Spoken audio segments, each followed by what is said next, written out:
Good afternoon, everyone. It's 1:30, so I'd like to call the October 23rd Board of Directors meeting to order.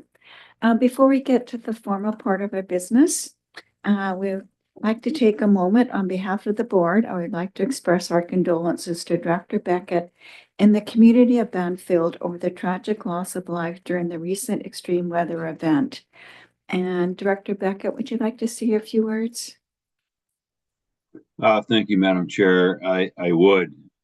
I think everyone is aware of the tragic accident this weekend where two individuals, Ken Duncan and Bob Baden, lost their life in tragic separate accidents. It's had a profound impact on our community.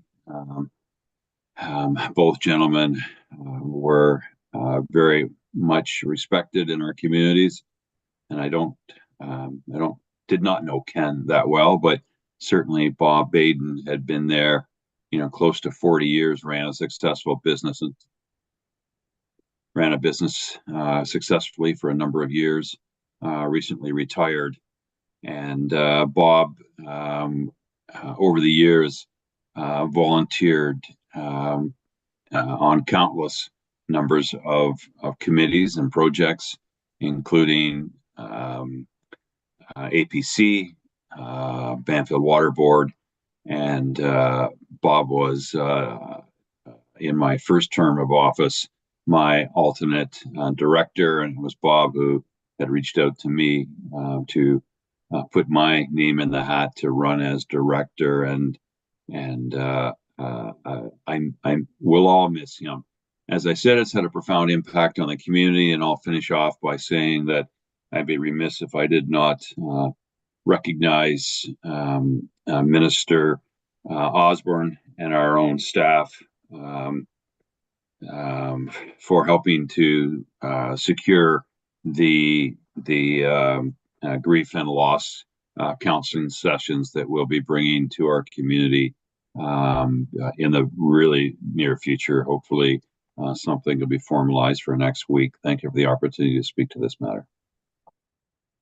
Thank you, Director Beckett. And in recognition of the losses to your community, I'd like to call for a moment of silence from the board.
Thank you, everyone. And again, Director Beckett, please accept our deepest condolences.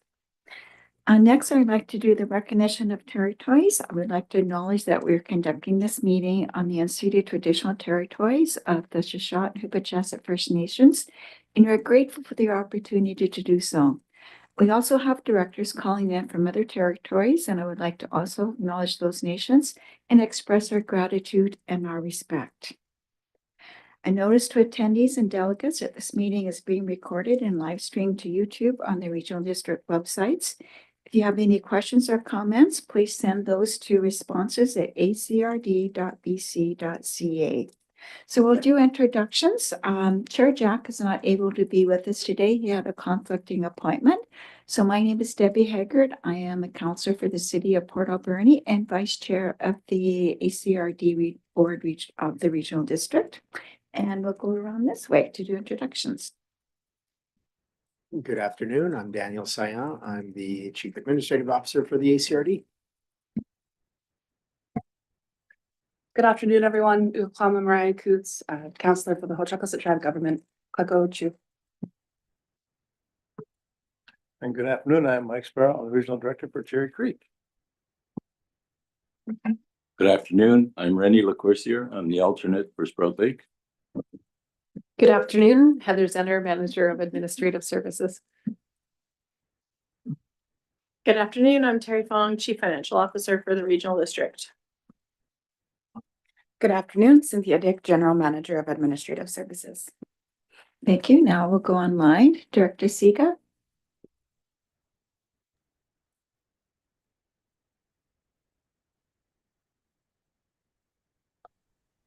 Veda Siga, Director for Area C, Long Beach. Thank you. Director Beckett. Bob Beckett, Director for Banfield Area A. Thank you. Director Boyko. Thank you, Fred Boyko, Electoral Area Director for Beaufort. Thank you. Director Steer. Yeah, good afternoon. Tom Steer, appointed director from the District of Tofino. Thank you. Director Roth. Good afternoon, Susan Roth, Director for Beaver Creek. Thank you. Charlie, are you able to introduce yourself? Are you there? Charlie Stair, Regional Fire Services Manager. Thank you. Director Mustangelo. Good afternoon, Lavana Mastrangelo from Ucluelet First Nation. Thank you, everyone. We have an agenda in front of us. Is there any additions from directors? Seeing none, is there any additions from the corporate officer? Nothing from me, thank you.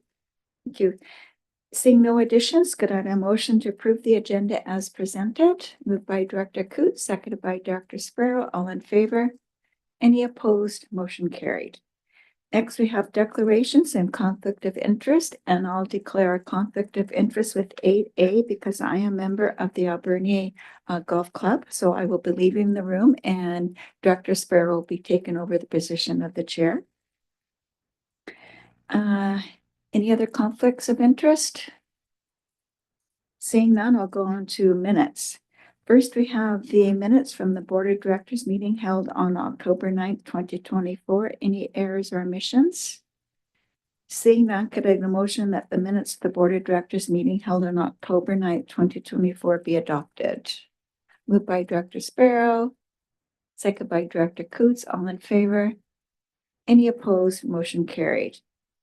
Next is the Transportation Advisory Committee meeting held on October 2nd, 2024. Any errors or omissions? Seeing none, get a motion that the minutes of the Transportation Advisory Committee meeting held on October 2nd, 2024 be received. Moved by Director Sparrow. Oh, second by Director Siga. All in favor? Any opposed? Motion carried. Next is the Accessibility Committee meeting held on October 8th, 2024. Any errors or omissions? Seeing none, get a motion that the minutes of the Accessibility Committee meeting held on October 8th, 2024 be received. Moved by Director Siga, second by Director Sparrow. All in favor? Any opposed? Motion carried. Next is the Banfield Area Service Committee meeting held on October 15th, 2024. Any errors or omissions? Get a motion that the minutes of the Banfield Area Service Committee meeting held on October 15th, 2024 be received. Moved by Director Beckett, second by Director Coots. All in favor? Any opposed? Motion carried. Next is the Alberni Valley and Banfield Services Committee meeting October 16th, 2024. Any errors or omissions?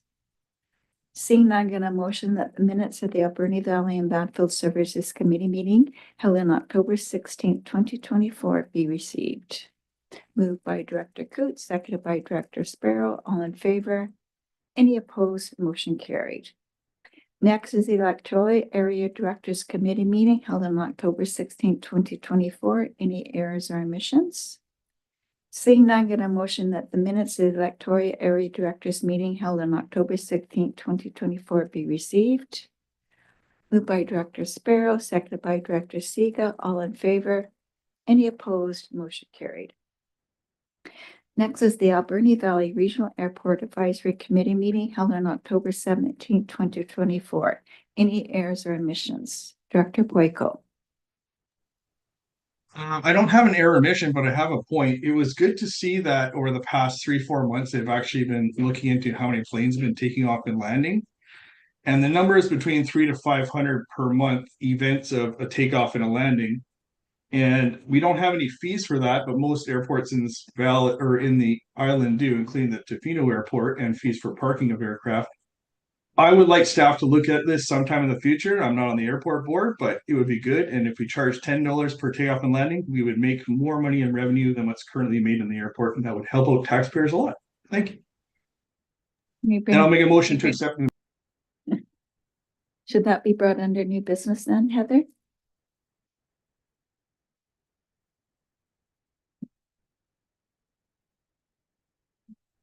It's just easy. We can accept the motion now and we'll add it in appropriately afterwards. Okay, so we need a motion for that? Okay, okay. So first we'll vote on the accepting the minutes. Okay, do we have a seconder? Moved by Director Boyko, second by Director Sega. All in favor? Any opposed? Motion carried. So that was for the motion, right? Or the minutes? That was for the minutes. Okay, so Yep. now Director Boyko would like to make that motion. Do I have a second to the motion? Seconded by Director Steer. All in favor of the motion that the airport committee look at collecting fees? All in favor? Any opposed? Motion carried. No petitions, delegations, or presentations. No correspondence. Oh, there's correspondence for action. This is the annual electoral area directors forum. The Union of BC Columbia Municipalities have announced the 2025 annual electoral area directors forum, which will be held on February 6th to 7th, 2025 in Richmond, BC. Is there anybody that would like to attend? Director Boyko? Is there anyone else? Director Roth? I think we should ask Director Cote. She usually likes to attend these things. So could some reach out to her and confirm if she would? Yeah, we can just include her in the motion, and then if she decides to attend, her expenses would be covered.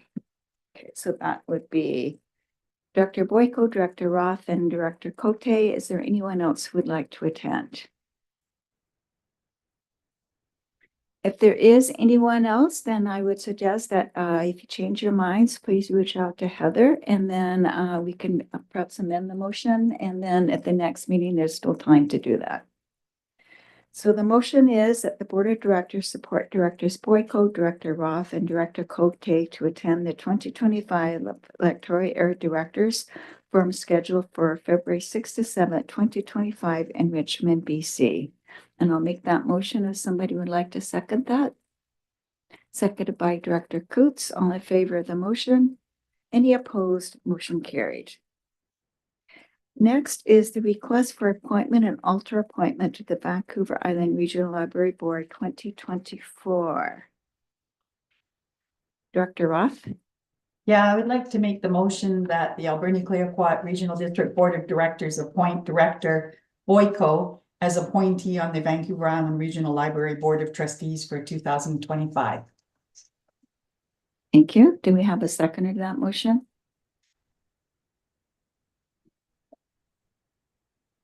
Seconded by Director Coots. Did anybody reach out to Director Cote to see if she wanted to be the director again? No, we didn't. I spoke with Director Cody. She would like to be director again, if possible. So that would be her interest. Thank you. So do we have a vote then, or how does this work? Or do we have to defeat the motion and then have a motion for Director Cote? Well, I think you have a motion on the floor. Either accept or defeat the motion. And then if it's accepted, then it stands. If it's defeated, then we can do Director Cote. Got it. Thank you. Okay, we still have a motion on the floor that the Alberni-Clayoquot Regional District Board of Directors appoint Director Boyko as appointee on the Vancouver Island Regional Library Board of Trustees for 2025. Director Steer? Yeah, thank you. Just a point of order. I'm just curious if since Director Cody has expressed interest in being on board, if we were to defeat this motion, And then the next motion would then, just as an order of process, then would the motion be to have a vote on proceeding with either Director Boyko or Director Cody? Just for clarification, please. I understand from Heather that because there's a motion on the floor, Director Boyko, if it's accepted, then the motion is passed. If it's not accepted, then we can have a motion on the floor for Director Cote to be appointed.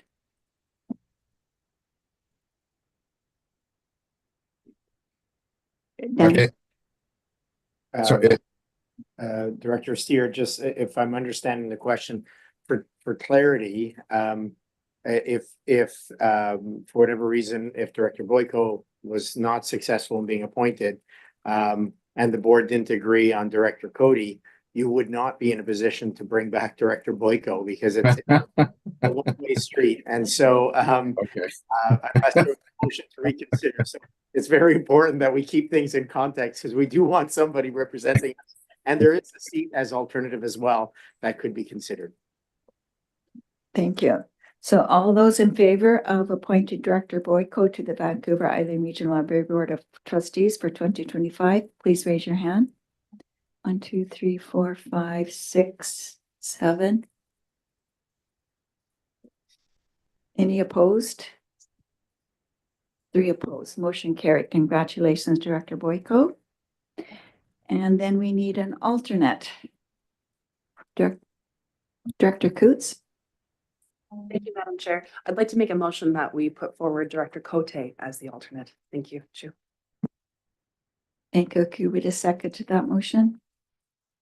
Seconded by Director Lecourcier. Director Boyko, were you just I was just seconding gonna the motion? Thank you. Anyone else? Okay, all in favor of appointing Director Cote as an alternate on the Vancouver Island Regional Library Board of Trustees for 2025, please raise your hand. Any opposed? Motion carried. Thank you. Next is correspondence for information. Cherry Creek Waterworks District Conversion Study, the final report presentation, community open house, which will be held on November 6, 2024 at Cherry Creek Community Hall. Clayoquot Biosphere Trust October News. Pacific Salmon Foundation Marine Science Program Update October 2024. BC Salmon Aquaculture Transition Task Force Interdepartmental Task Force Salmon Aquaculture Transition for BC. National Fence presentations by Canadian Armed Forces members during Veterans Week. Association of Vancouver Island and Coastal Communities, AVICC at UBCM, and Municipal Insurance Association of British Columbia Fall 2024 Board Highlights. Does anyone want to pull anything out? Director Sparrow. Thank you. I'm gonna pull the Cherry Creek Waterworks District Conversion Study, which will be held in 2 weeks from today. I'm trying to get all the people that live in Cherry Creek to come out to the study because it'll either form the basis for a referendum or not. And they can see what their costing is going forward with their water, stay independent or become a service area. So all people living in Cherry Creek is probably a 20-year commitment to what the costing is going to be. So they should be coming out, and I'll try to make everything I can to make them come out so they can be well informed of their decisions. Thank you. I'm sorry I won't be able to attend because I will be on holidays with my grandsons, but I have read the report a couple of times and I also have met with Mike, so I have a really clear understanding of what the report is about. So I'm sure we'll have a lot of further conversations on this topic. Director Boyko. Yes, thank you, Chair. It's interesting that I thought that the referendum was a given, but just for clarification for everybody listening, the referendum is not a given at this point, and it will be a basis of the study and public interaction that decides if there is a referendum. I'm actually concerned about this because there are some Beaufort people that are on the Cherry Creek water. Thank you. Director, Terry. Thank you. It will be up to the directors of the Cherry Creek Improvement District or the Cherry Creek Waterworks Board as to whether they proceed with a referendum. It is not a given. It is it's their decision, and they would conduct the referendum, not the regional district. Copy that. And that's talk that will be taking place in 2 weeks. is an input to the Cherry Creek's Water District directors, and then they'll make a decision at that point. Yes, so they have the final report and have discussed it, but now they're taking it to the community. And then my understanding is they'll make a decision after if they're going to proceed to referendum based on the community input at that time. Thank you for the clarification, Terry. Director Sparrow. Thank you. To the Board of Trustees. So to be a Board of Trustee at Cherry Creek, you have to be inside the service area. That includes Beaufort, because it goes also McLean's Mill, but also you could be in the fire service area and not have water to your house and still be a trustee on the water board because you're inside with one service area. So there are people on wells that actually are on the water board, or they used to be. So yes, it is bigger than just Cherry Creek. So hopefully you can do your thing, Director Boyko, to helpfully get the people out in your area. Thank you. Thank you, Director Sparrow. Anyone else? Could I have a motion that the Board of Directors receive items A through G for information? Moved by Director Sparrow. Seconded by Director Boyko. All in favor? Any opposed? Motion carried. Okay, so I will pass the chair on to Director Sparrow. Thank you very much. And Terry's going to speak to this, Director Sparrow.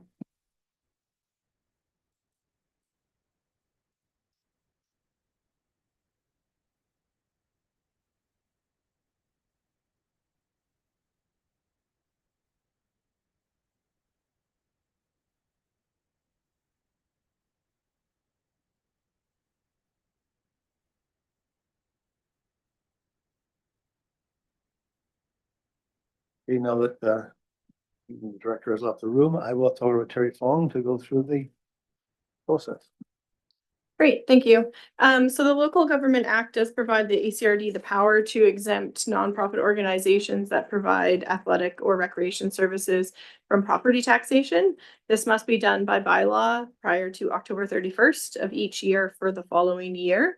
The Long Beach Recreation Cooperative as well as the Alberni Golf Club have both requested tax exemption status for 2025, and we have done these bylaws for number of years. I'm going to say at least 15. And so staff have drafted the exemption bylaw for your consideration. And this bylaw is slightly different in terms of voting, and that in order for this bylaw to be adopted, it must be supported by at least 2/3 of the vote cast. So just an FYI on that, and happy to answer any questions. Director Siga.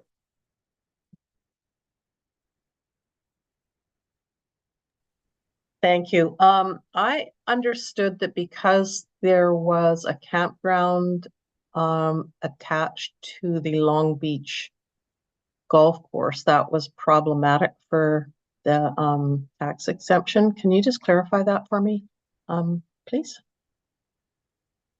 So they are a nonprofit. So the campground profits are only used to support the golf club. There's no like stakeholders or shares or owners. So they do have nonprofit status, so they are eligible for it.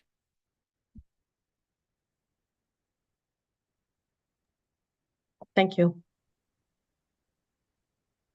Director Steer.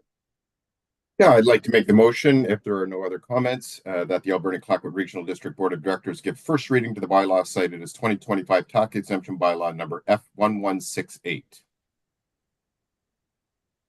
Moved by Director Seer and seconded by Director Sega. Thank you. Any more questions or comments? Hearing none. All those in favor? Opposed? That's carried. I'll move second reading. Second reading by Director Steer.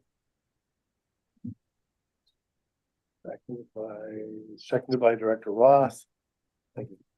Any questions? All those in favor? That one's carried. I'll move third reading. Third reading by Director Steer, seconded by Director Boyko. Any more questions? Okay, all those in favor? Thank you.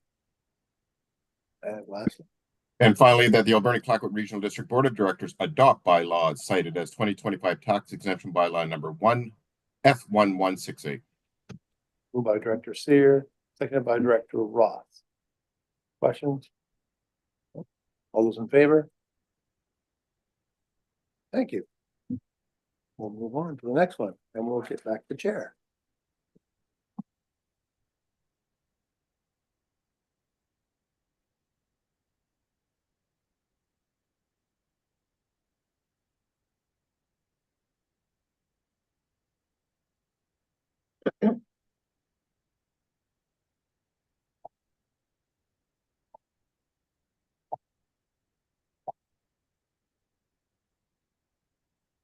Thank you, Director Sparrow. Next on the agenda is request for decision, payment acceptance, credit card payment processing fee implications. And Terry, I believe you're speaking on this. Yes, thank you. So the ACRD currently provides customers the opportunity to pay by credit card. However, there are significant credit card processing fees incurred each year to allow us to do this.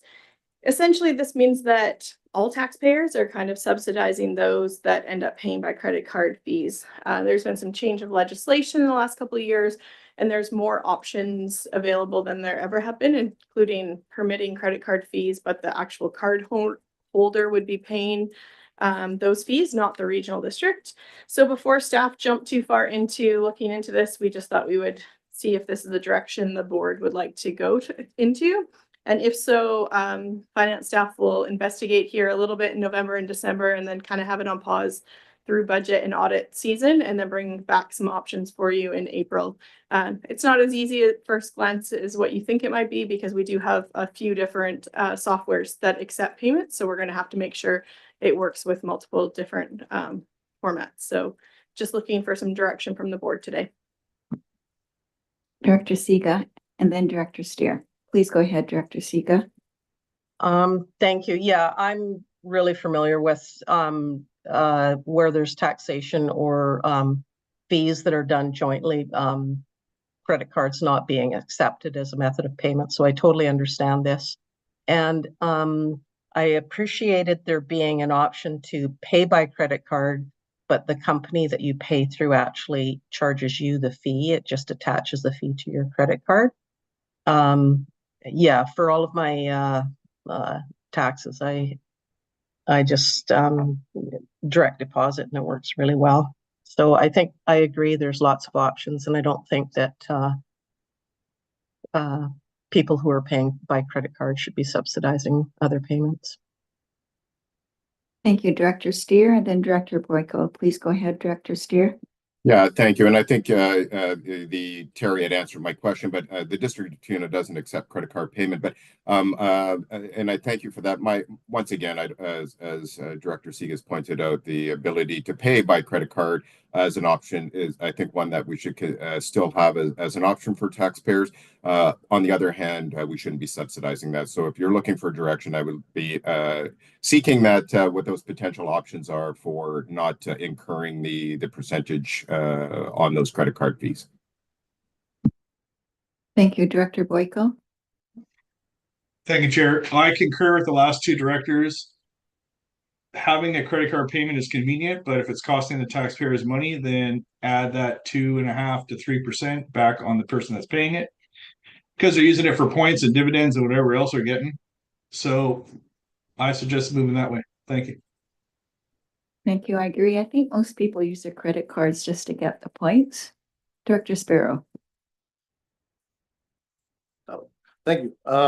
One thing I'm going to ask you, it said 40% go by check. Do we also get a fee for having to use checks? Like, is credit cards the only one that charges a percentage, or do we subsidize other forms of payments? It is just the credit cards that are creating these fees. A check, it does not cost the regional district anything for us to deposit a check from a customer. So just the credit cards. Thank you, Director Coots. Thank you, Madam Chair. Through the chair to Terry. Just for very, very base, super high up rough percentages, what is the rough cost that the taxpayers will look to be saving overall if we go through this? Thank you. So it's kind of on a service by service basis, but we're last year I think we were about $50,000 or $45,000 worth of fees that were processed. And so that would be, but it's kind of split over a number of services. We are unique in that we're not just like local government traditional services like property taxes and utilities. Some of the reasons why we really want to keep this flexibility is for like our landing fees. Like we have a lot of people phoning up from the states to pay for landing fees. And so we really want to keep the credit card ability, but need to try to transfer that off of the taxpayer. So again, there's a whole bunch of issues, and normally we wouldn't bring something so operational to you, but because it is going to take some staff time to get set up, we just really wanted the board to be aware and to provide us the direction that you'd like us to go down this path. Director Roth? Thank you. I'd like to move that the Alberni-Clayoquot Regional District Board of Directors direct staff to investigate options to reduce credit card payment processing fees. Moved by Director Roth, seconded by Director Siga. Any other questions or comments?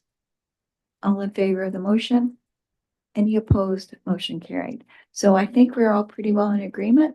If you could pursue that. Thank you so much, Terry. Next is request for decision, the Beaver Creek Water System Alternative Water Source Feasibility. Terry, please go ahead.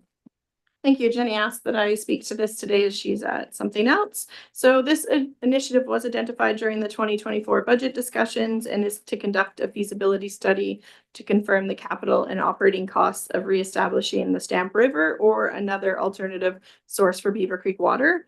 Staff did conduct a request for proposal process, and only one submission, which was from McElhaney, was received. The bid is within budget and staff recommend proceeding. Happy to answer questions. Any questions or comments? Director Roth, I would just like to make the motion please go ahead. that the Alberni-Clayoquot Regional District Board of Directors award the Beaver Creek Water System Alternative Water Source Feasibility Contract to McElhaney Ltd. for an 8-month term in the amount of $49,933 excluding GST, and authorize the CAO to negotiate and execute the contract on behalf of the ACRD. Moved by Director Roth, second by Director Boyko. Any final questions or comments? Director Boyko, please go ahead. I just look forward to having an alternative source of water where we already have a license that could be used for potable water for the community, and water is important, or agricultural, or whatever the study finds. Thank you. Thank you. All in favor of the motion? Any opposed? Motion carried. Thank you. Request for decision, Fire Safety Act, designation of ACRD fire inspectors, investigators. Charlie, please go ahead. Yes, on August the 1st of this year, the Fire Safety Act came into force, replacing the old Fire Services Act. And one of the requirements of the new act is that the regional district appoint or designate fire inspectors and fire investigators. And that is a request for this to do so. The regional fire services manager and the 2 paid fire chiefs, Beaver Creek and Sprout Lake. And if you have any questions, I'm happy to try to answer them. Thank you. Any questions or comments for Charlie? Director Roth. Yeah, I'm curious, could building inspectors, I thought I read that, if building inspectors could also fill that role, but I'm also prepared to make the motion. Yes, any person can be designated as long as they're ready to take on the training required within a year's time. Okay, so can I make the motion then, please? Please go ahead, Director Roth. That the Alberni-Clayoquot Regional District designate the Regional Fire Services Manager, the Beaver Creek Volunteer Fire Department Fire Chief, and the Sprout Lake Volunteer Fire Department Fire Chief as fire inspectors and investigators for the ACRD. Moved by Director Roth, second by Director Sparrow. Any final questions or comments? Director Sparrow, I thought you were seconding, sorry. I was both. I need a longer arm, I think. Just a few comments. So this is like a 1031, 1033 fire inspector, fire investigator? Sort of? The fire investigator course will be NFPA compliant. It will be developed by the Office of the Fire Commissioner and will be at no charge. That's what we've been told to this point. Okay. Just a few more quick endless questions. So it's a no charge to the area, correct? What I read? That is correct. And it's for the ACRD as opposed to the designated areas of the response for Beaver Creek and for Sprout Lake, because it says right there in the motion. Is that correct? That is correct. It's for the whole ACRD, fire service areas and outside of fire service areas.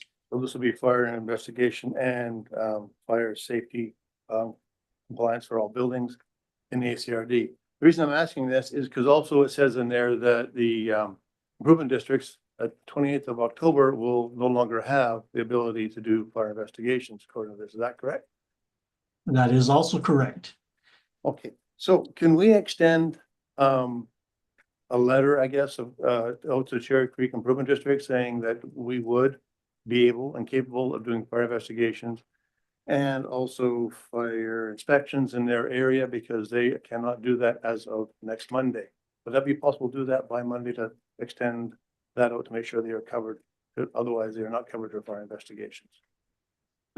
Cherry Creek is well aware of what the situation is and has had the information from the Office of the Fire Commissioner.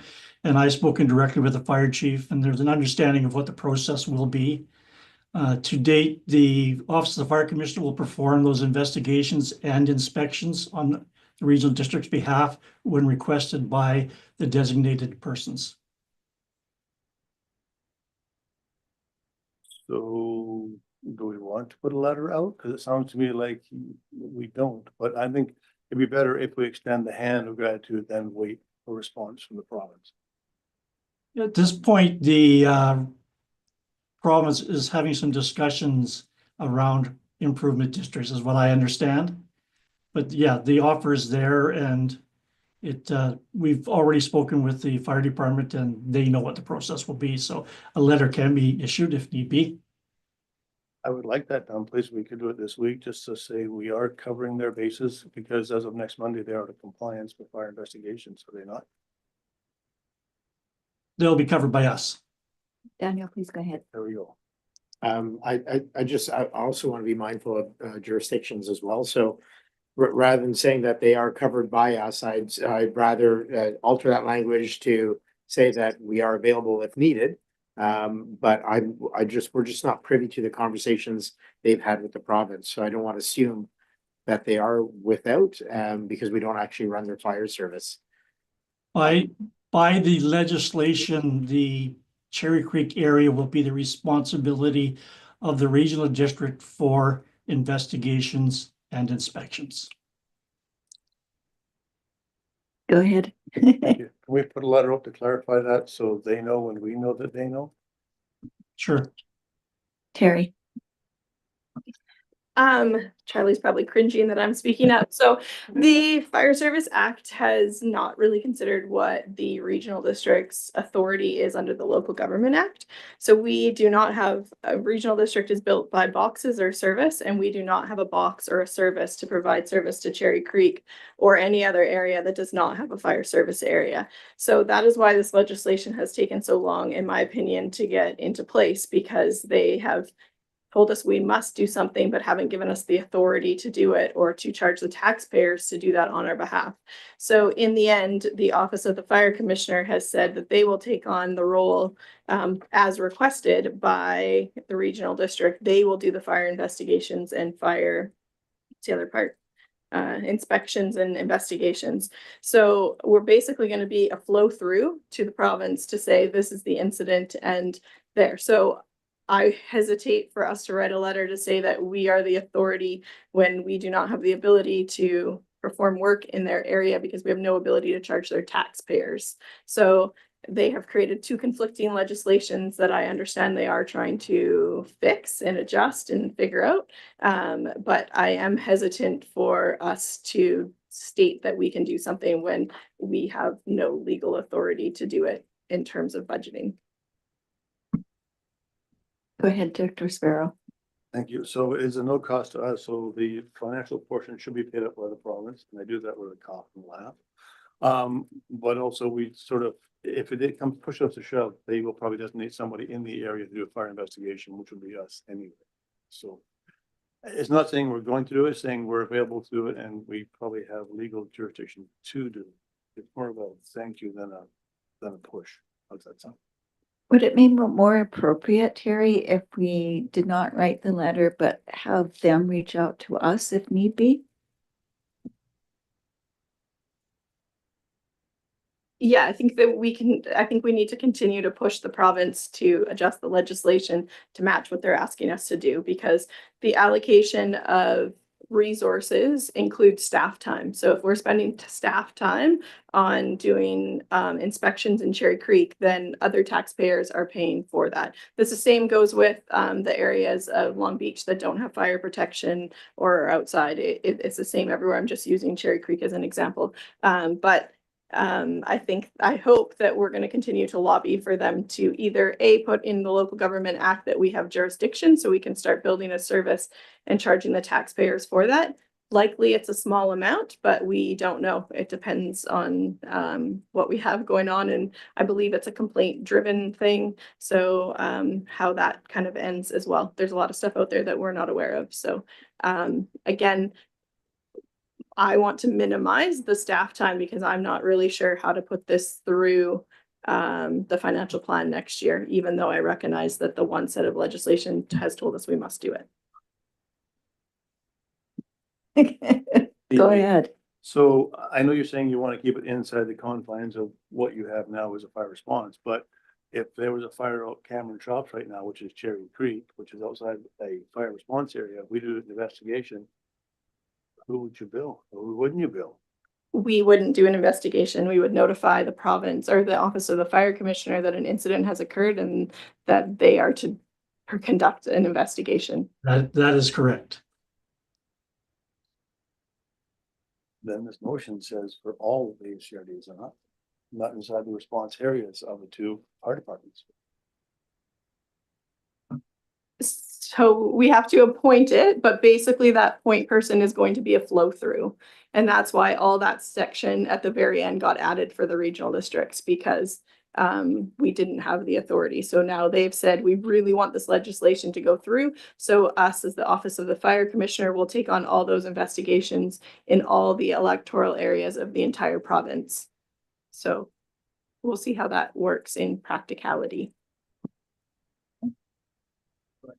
I hate to be the bother, but that's the way it was way back in the day with Office of Fire Commissioner saying, we will, and then we'll appoint your local assistants to the Fire Commissioner's office to do it, which is basically the same system we have now under a different pretext. But the way the wording of the motion is, it goes for all the HCRD, but I'm being told that it's only for the areas within the fire services of it, which, so I'm confused. So if I can try to explain, the designation is for all the ACRD for designation of the persons. And all those persons will be doing, myself and the chiefs will be contacting the commissioner's office and pushing the information on to them for their inspectors to follow up on. The part of the process that's changed is the LAFCs worked for the province and fire investigations and inspections were on behalf of the province. Those have now been downloaded to the regional district where it's their responsibility. The only responsibility that the commissioner have is collecting the records. Okay, we have Director Lecourcier, Director Siga, Director Boyko, then Director Coots. Please go ahead, Director Lecourcier. Along the same lines, our fire chief will have to go take courses. I don't know how long these courses will be. Do we need a replacement fire chief while our fire chief is busy taking courses? And I'm glad it was indicated that it would be at no charge to us. So I'm glad that's happening. So I'm just concerned about the courses. And I read in here something about a year. So they get about a year to bring their speed up. Is that long enough a time? Do they have to take that many courses that they can do it in 1 year, or that few courses they can take in 1 year? So I'm just wondering about the courses they have to take. Please go ahead, Charlie. Yeah, the basic courses, from what I'm understanding, will be very basic to qualify to the commissioner's standards and will be done most likely online with perhaps a day or so in person. There'll be no issue with anyone taking this training and they won't need to be excused from their work. Okay, Director Siga. Sorry, I had my question answered by Terry. Thank you very much. Thank you, Director Boyko. Thank you, Chair. I think getting back to what Director Sparrow was talking about, there's one sentence here that kind of just makes this all very clear. The Office of Fire Commissioner is committed to performing fire investigations and fire inspections on behalf of the regional district at no cost to regional district. So it's already put out there. The Cherry Creek people, fire department already knows this. I don't think we should be wasting staff time to send them a letter to remind themselves of what they already know. Thank you. Director Coots? Thank you, Madam Chair. I had two questions. Now I only have one, as Director Lacoste asked those questions about the chief replacements. My second question through the chair to Terry would be, with these changes of designation and changes of title, does this open up the ACRD for different funding pots to help pay for other projects within these that fall under fire and inspection? Thank you. Unless Charlie knows of anything besides them offering the training at this point, there hasn't been anything. The Office of the Fire Commissioner does provide some grants. I can't really think of something that would be specific that will be aligned with this. No, they have agreed to pay for the training required and at no cost, and that's as far as they've gone. The system is yet to be tested.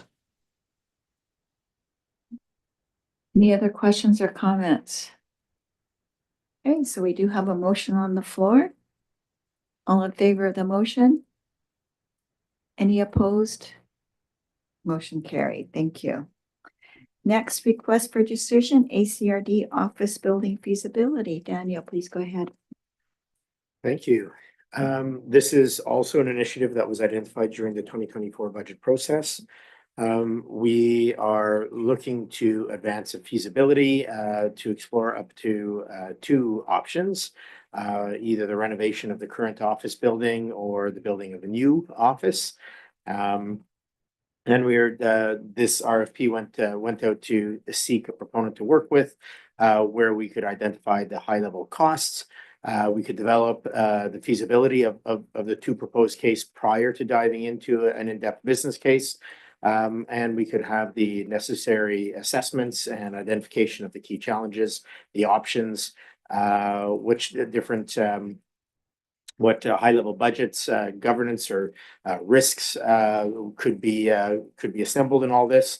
And we're aiming to bring back those high-level feasibilities to the board so that we can make a decision on which, if any, of those actions should be taken moving forward. If there's any questions, I will take them. Thank you, Daniel. Director Boyko. Thank you, Chair. I just was looking at the three options that came in. And last time I asked this question that I'm going to ask, I was told to accept the staff recommendation on blind faith. But why are we going to pay an extra $30,000 for one person over another one when the ratings came from staff that there's 2 points? So there's 2% difference in the rating. Just want to get a bit more questions on that before we spend an extra $30,000 of taxpayer money that we might be able to get the exact same product for. Thank you. It is a good question. Some of the details we would have to refer this into in camera to have the discussion. But I will say that there were substantive differences between the $17,000 and the $47,000 proponent applications. And the details that are going to be provided through our recommendation give us a lot more to consider and give us put us in a better position to make an informed decision. So one of them is more of a higher level literary exercise. The other goes into greater detail, specifically with regard to the assessment of our current building, so that we can talk, in our view, in greater detail around some of the requirements that would be associated with a renovation. So just as a follow-up, if I can, Chair. So I understand that some might have to go in camera, and thank you for your description, Daniel. With our rating system, how come we're not capturing those differences in the percent that's being shown to the board if there is a large difference in what is being prepared and sent to the staff that are the procurement staff that are evaluating the bids? Should the rating numbers not be substantially different if we're getting something substantially different from the proponents? That is certainly a fair comment and something that I'll be discussing with our procurement team. The challenge that we have in this case is the $17,000 bid is actually from a firm that actually has done this before, so they do have the experience. The problem is in how accurately it actually reflects our circumstances.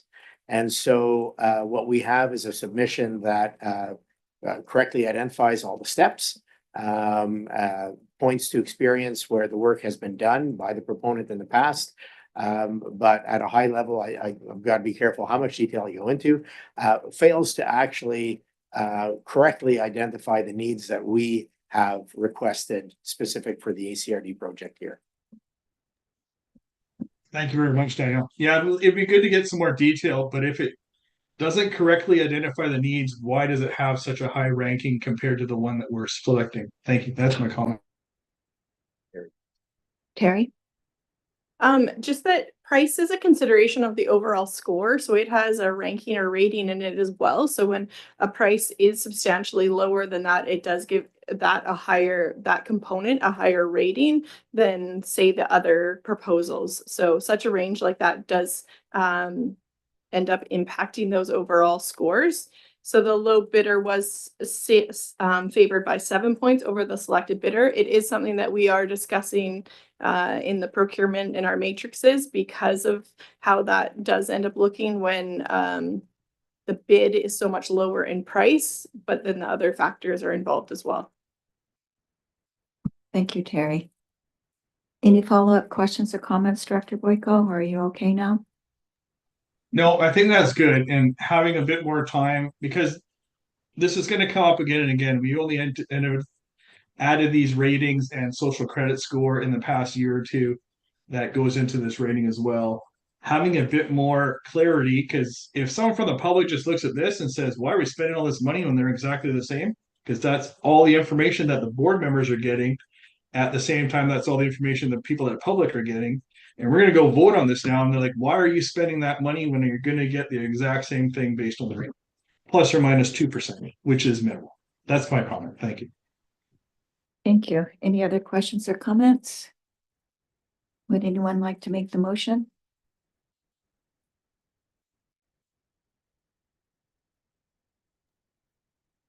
I can move that the Alberni Clayoquot Regional District Board of Directors award ACRD office building feasibility contract to Waymark Architecture for a 12-month term in the amount of $46,910 excluding GST, and authorize the CAO to negotiate and execute the contract on behalf of the ACRD. Moved by Director Steer, second by Director Beckett. Any final questions or comments? All in favor of the motion? Any opposed? Motion is carried. Thank you. Next is planning matters. This is for electoral area directors only. First on the agenda is DBC 24010 Subin 1185 7th Avenue, Salmon Beach, Long Beach. Alex, please go ahead. Thank you very much. Good afternoon, everybody. This is a development variance application to allow for an increase in the permitted building height of a cabin on this property at Salmon Beach from 19 feet to 20 feet. The board had reviewed this application on September 25th, where the board resolved to proceed with the neighbor notification process. The neighbor letters were mailed out and no correspondence was received. So at this time, the staff recommend that the board issue the variance, and we're happy to answer any questions.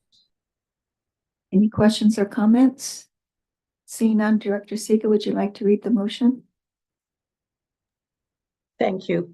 Yeah, I'd like to move that the Alberni Clayoquot Regional District Board of Directors issue development variance permit number DVC 24010. Moved by Director Siga, seconded by Director Roth. Any final questions or comments? All in favor? Any opposed? Motion carried.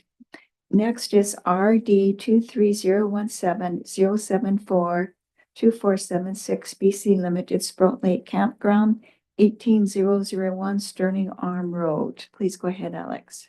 Thank you, Chair. This rezoning application for the campground on Two Rivers Arm within the existing comprehensive development campground zoning that they have there, the applicants are proposing to increase the number of campsites from 50 to 55 in Area A, and to allow for a 2-lot subdivision with a 1 hectare minimum in Area B. The campground has been operating from this site as an unserviced seasonal campground for about 10 years and under the current scale within the comprehensive development zoning since 2019. A public hearing was held for this file in September, on September 26th. The board received the minutes from that hearing and gave the bylaws second and third readings on October 9th. The applicants have now satisfied the sewage disposal capacity confirmation requirements that the board had set and all the technical referral agency requirements. So at this time, staff recommend that the board adopt bylaws P1498 and P1499. Thank you. Any questions or comments? Seeing none, Director LaCourcier, would you like to read the motions, please? Yes. Motion is the bylaw P1498 Regional District Alberni Clayoquot Zoning Text Amendment Bylaw be adopted. Moved by Director LaCourcier, second by Director Roth. All in favor of the motion? Any opposed? Motion carried. Please go ahead. That bylaw P1499 Regional District Alberni Clayoquot Zoning Atlas Amendment Bylaw be adopted. Moved by Director LaCourcier, second by Director Roth. All in favor? Any opposed? Motion carried. Next is TUP 19006 Masato Anderson 8728 Sterling Arm Drive. Please go ahead, Alex. Thank you. This TUP would allow for a short-term rental of an accessory dwelling unit located within the house on this property. If the applicants completed the building permit process for the 90 square meter self-contained suite back in September, and they've now received occupancy on the dwelling. The board considered this application on September 25th, where they resolved to proceed with the neighbor notification process. That process has now been completed, and we did not receive anything from the public. So staff recommend that the board issue the temporary use permit for a 3-year period. Thank you. Any questions or comments?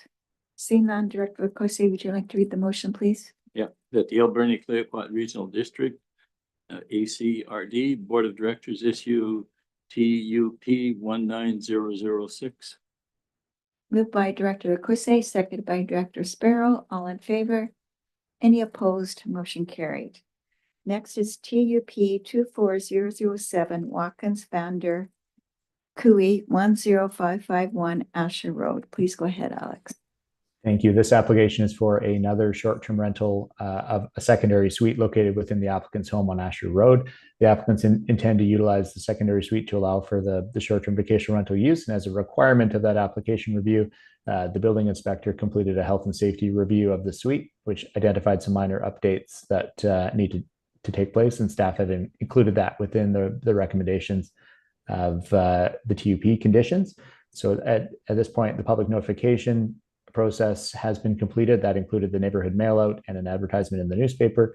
No correspondence was received on this application, and staff recommend that the board issue the TUP again for a 3-year period as proposed. And happy to answer questions.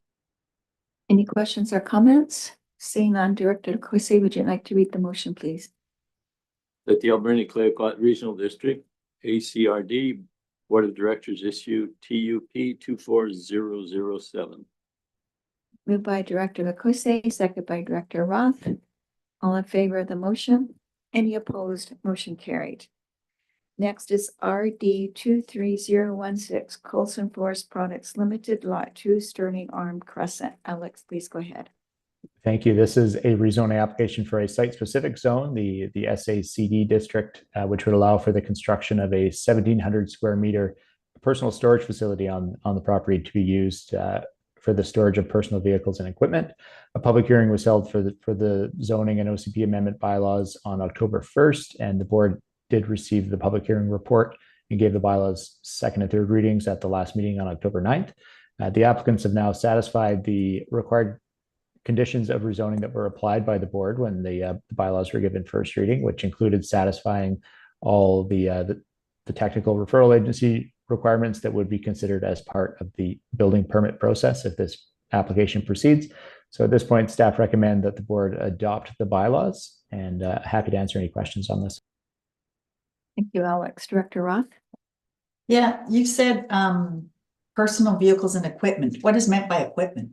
I'm just curious because of the air, the air stuff that's going on up on Third Avenue. Is that the same idea? Fair comment. I think through the chair, the intent of including the term personal equipment with personal vehicles is to expand what the term of what a vehicle would be, because they do own a number of different sort of hobby machinery type of uses, but it can't be associated with the group of businesses. It can't be used as a commercial storage that's rented out, and it can't be used as a showroom for the retail sale of anything either. So it really is the personal use of their own personal vehicles and then personal equipment that they own. Thank you. Any other questions or comments? Seeing none, Director Cosey, would you like to start reading the motions, please? That bylaw P 1506, Sprout Lake Official Community Plan Amendment bylaw be adopted. Moved by Director Cosey, seconded by Director Sparrow. All in favor of the motion? Any opposed? Motion carried. Please go ahead. That bylaw P 1507, Regional District Alberni-Clayoquot Zoning Text Amendment bylaw be adopted. Moved by Director DeCourcier. Did you have your hand raised, Director Siga? Moved a second by Director Siga. All in favor of the motion? Any opposed? Motion carried. Please go ahead. That bylaw P 1508, Regional District Alberni-Clayoquot Zoning Atlas Amendment bylaw be adopted. Moved by Director DeCourcier, seconded by Director Sparrow. All in favor of the motion? Any opposed? Motion carried. Next is RE 24006, Smith Stevens 6416 Beaver Creek Road. Please go ahead, Alex. Thank you, Chair. This is another rezoning application that's at the adoption stage. So this would be for a 0.8 hectare property located on Beaver Creek Road that would be rezoned to RA3 in order to facilitate a 2-lot subdivision. The applicants intend to construct a new home on the lot that would be created at the rear of the property. The zoning amendment bylaw received 3 readings by the board on September 25th, where the board received all of the public correspondence that was submitted for this application. The applicants have now satisfied the conditions of rezoning that were required of them, and staff recommend that the board adopt the bylaw. Thank you. Any questions or comments? Seeing none, would you like to read the motion, Director Roth? Yeah. I move that bylaw P 1511, Regional District of Alberni-Clayoquot Zoning Atlas Amendment bylaw be adopted. Moved by Director Roth, second by Director DeCourcier. All in favor of the motion? Any opposed? Motion carried. Next is staff reports. We have the meeting schedule for November 2024, building report for September 2024, and the semi-annual financial reporting October 23rd, 2024. And I just want to say, Terry, that it was such a great report. I really enjoyed it. And I know it was probably a lot of work for you, but it was really good information, simple and easy to read. Is there anything specific you wanted to speak to, or you just want to wait for questions? Just that thanks to my team as well as all the budget managers, because there's a lot of gathering info from others that does take a lot of time. We do think there is value in it, not just to bring it to the board table, but creating conversations amongst the finance department and the other departments. So other than that, just happy to answer questions. Thank you, Terry. Director Steer. I had no question directly to Terry other than to thank her once again for the incredible amount of work that goes into these projects and recognize how much staff time is involved in putting this together. I did have a quick question on meeting schedule in general. For 2025, I was just wondering if staff look towards putting together a full 2025 schedule. And the reason I ask is just for planning purposes. We just had ours passed at the District of Tofino yesterday at our board meeting, at our council meeting. And I'm just wondering if that's something that the ACRD has considered putting together. You know when that comes out, Heather? Yeah, I've just started working on it, Director Steer. So it'll be coming for probably the last meeting in November. Thank you, Heather. Yeah, Director Sparrow. Thank you. I'm going through this report on page 187. It says here Sprout Lake Marine Patrol, 87,000 versus 104, and this is 84%, but it's in red. Is that a miss? Is that color blindness kicking in? No, so we had to kind of pick what we were going to highlight for staff. So after significant discussion between Shane and I, we kind of decided that anything that was over 80% at this point, we decided we should be highlighting and at least making note.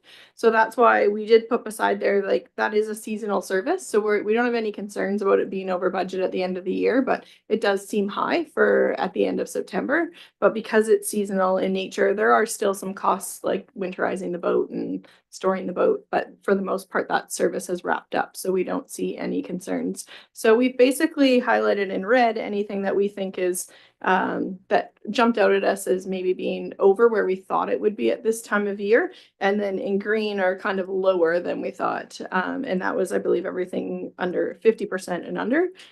So just trying to make some context for the directors and give you some idea of where we think. And then there was one, the Salmon Beach one, that we're in the process of following up. So the Salmon Beach Committee is meeting tomorrow. That's a capital overage, so they'll discuss that. And then we will bring forward a budget amendment if that's what they would like at the 27th or whatever the date is of our November board meeting. So I hope that answers your question. Well, to a degree, but Salmon Beach and that is like 100 and 200% over, but they're just in black. So yeah, it was a little confusing why the red was that number and the ones that were way over budget were just regular black. Got it. Thank you. Director Boyko. Yes, thank you, Chair. I just have a question about the Cherry Creek Fire Hall. If we move to not proceed with it, and if they have decided that way, how do we still spend 10% of the funds allocated that way? Was that on a survey or how did that work? So the 600,000 that we've committed to them to date, we haven't actually done the agreement yet because we're just waiting for them to get official confirmation from the province that they're able to get the $1.5 million borrowing that they did through referendum a couple of years ago. There has been quite a few emails between them and the ministry in this last week. So I do anticipate us drafting that agreement here coming shortly.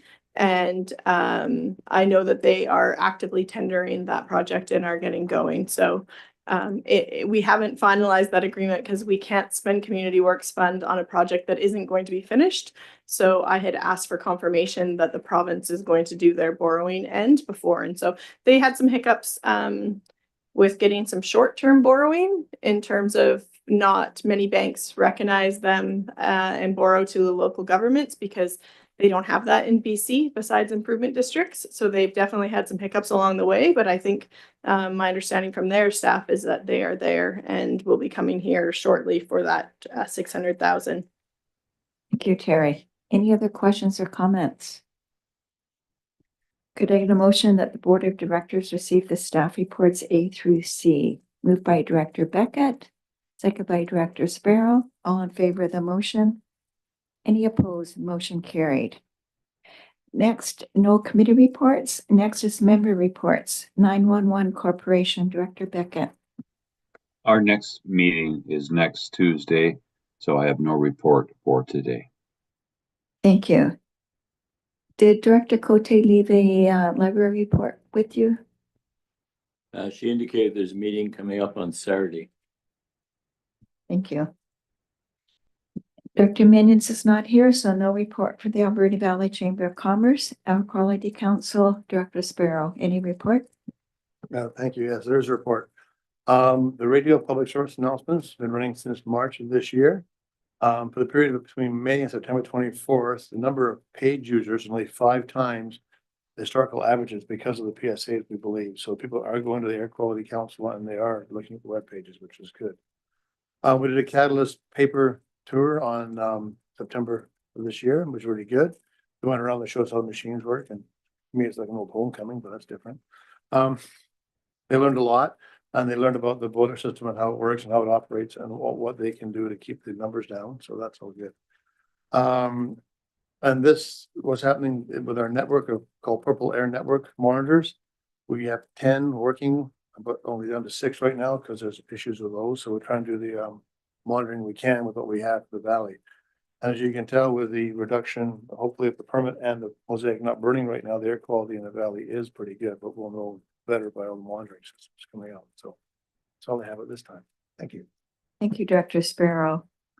Association of Vancouver Island and Coastal Communities. Did Director Cote leave anything with you? The only thing she mentioned is they should start thinking about resolutions for this. That's all indicated. Thank you.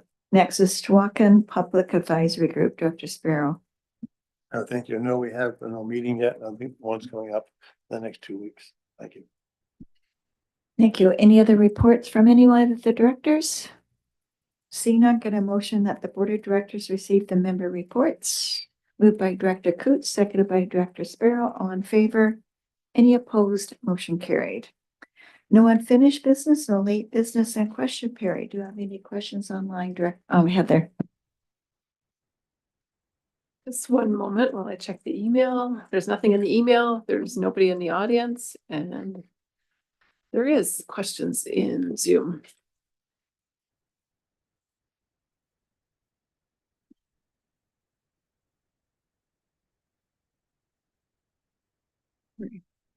Okay, so the comment is from Mike Lasowski. This pertains to staff talking in the last Avra Alberni Valley Regional Airport meeting and saying that there have been an estimated of 1,985 movements in a 5-month period at the airport. All of these movements add to the wear and tear of the airstrip surface. This is a huge loss in revenue that could go towards repairs and or paying back the taxpayer on $300,000 money loss every year. It is time to start charging a user fee for the airstrip.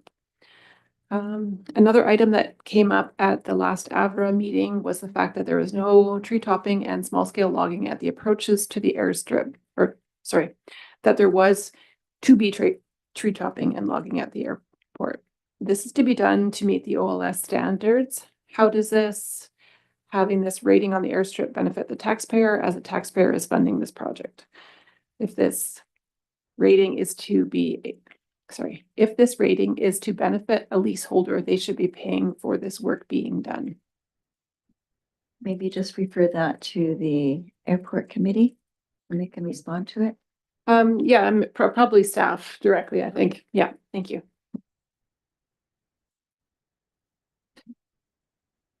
Okay, so that's the only question. Awesome, thank you. Director Sparrow. Thank you. Doing that from the Zoom, it reminded me of the last meeting we had where we had a anonymous member, one. Do we need to have the people's names put down before we read out what they say? It's okay in this meeting, but last meeting, we had an anonymous member thought, if we come up here to the panel, they have to give their name. So would that be something we should do? Have to say it should be done before we can read it out? Please go ahead, Heather. Yeah, there's been a few instances lately where this has come up, and I think we are working on coming back to the board with some amendments to our procedures bylaw, and I think this is one thing that should be addressed in the bylaw, whatever the board wishes. But right now, our procedures bylaw doesn't specify in detail what's required.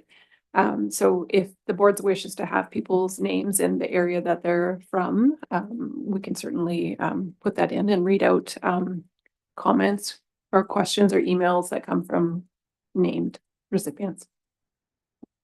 That's a really good point, Director Sparrow. Go ahead. I know when they come to the podium, they have to give their name before they can speak, but however, they can do it over Zoom and not give a name. So can't we just sort of tie the two together, saying if you want to speak or in writing, you have to put your name to it first? Is that possible now, or is that how we procedures? Well, I think if the board wishes to change that now, I think you can. I think it would be better if it was communicated in the procedures bylaw so that we can share that with the public and the public knows what to expect. Thank you. Director Boyko. Yes, I agree. If we're going to change something, it needs to be advertised to the public in a procedure rather than just saying, yeah, this has to be done. Every one of these meetings, we have minimal people show up and talk and engage. During the middle of the day, all the taxpayers are actually working while we're doing these. They get other things. If you look in tomorrow and 2 days from now on the YouTube feed, there'll be 50 or 100 people actually watch this. So people are paying attention. They're just not here right now. So anything we do to restrict people and make it harder for people to talk in this meeting, where our job is to listen to the public, I think we should discourage. We want to encourage people to come here and talk, not restrict them. So if someone says her name is Michelle L or Fred B or whatever, we should not say you can't talk because you didn't put your full name and address and electoral area and your postal code and whatever else. Encourage people to talk. Do not discourage people. Thank you. Director Coots. Thank you, Madam Chair. Through the chair, I fully understand and agree. I understand the feeling and behind it. While I can recognize and voice that understanding that, you know, we never want to create a space where people don't feel comfortable to voice their opinions. While I feel that way, I also feel that it does need to be somewhat equal. We quite consistently ask for recorded votes because we would like to be held accountable to our decisions and so on and so forth. So I think it would only seem fitting that if one has a pertinent question, that they would at least introduce themselves. I know that I'm also slightly biased in that because of my background, and that's quite a consistency in introducing yourself. But yes, I would support having it be some sort of designation, while again, supporting Director Boyko's comments. I think a name would suffice. I don't particularly think that we need addresses or any sort of personal information past that. Thank you. Chu. Thank you for that. Any other questions or comments? And I think I will let Chair Jack know that we were finished at 2:45 today. Thank you so much, everyone. Can I get a motion to adjourn? Moved by Director Haggard or Director Sparrow, second by Director Coots. All in favor? Any opposed? Motion carried. Thank you so much, everyone, and we can enjoy the rest of the day on the sunshine. Thank you. Enjoy your weather. Thanks, everybody. Bye.